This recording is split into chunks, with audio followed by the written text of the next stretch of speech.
Чем пространство у Зака Зейна, тем лучше и безопаснее для Лойка Раджабова. Но вот сейчас дал возможность выбросить удар, и сразу стало опасно. Но вот сейчас прихватил шею Лойк Раджабов. Что будет делать Зак Зейн? Ну, держит он одну руку, Лойка нет. Все-таки сейчас опять подумал.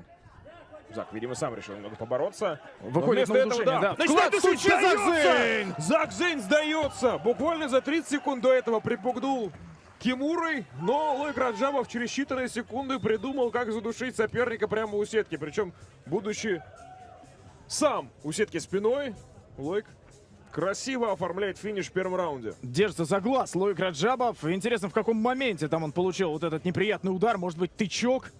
Но нет, вроде бы проморгался, все в порядке. Очень разочарован Зак Зейн.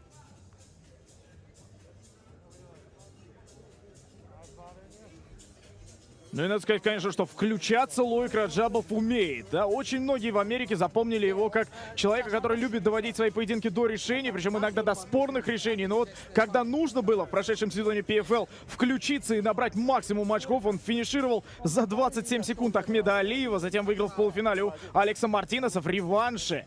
И вот проиграл в финале Раушу Манфио. Ну и также сейчас мы видим, да, когда нужно было, Лойк Раджабов нашел момент и заставил своего соперника постучать. Очень красивый сабмишн. Причем Зак Зейн не ожидал, что удастся задушить этой позиции. Ему казалось, что он в безопасности. Он первое время, после того, как ему накинули эту гильотину, он сам накинул свою же руку на руку Лойка и, видимо, думал, расцеплять захват или нет, а потом сам отпускает руки и решает, ну-ка, пойду-ка я, видимо, поборюсь или что-то еще. И в секунду, когда он расслабился, тут же Лойк, значит, приподнимает его буквально над землей и начинает жестко душить.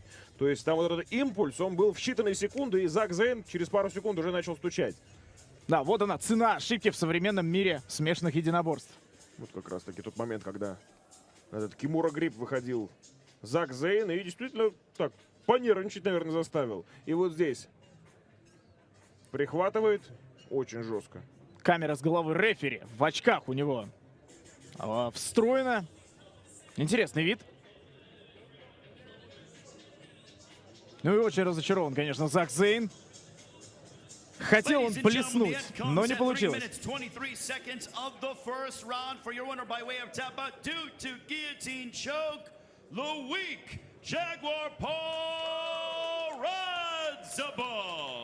Лойк Раджабов побеждает сабмишеном в первом раунде через 3 минуты 23 секунды со старта всего боя. Быстрая победа.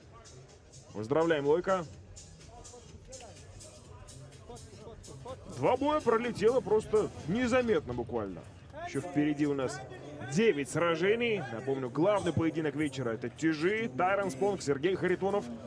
Мы, естественно, ждем и эту пару, и многие другие схватки.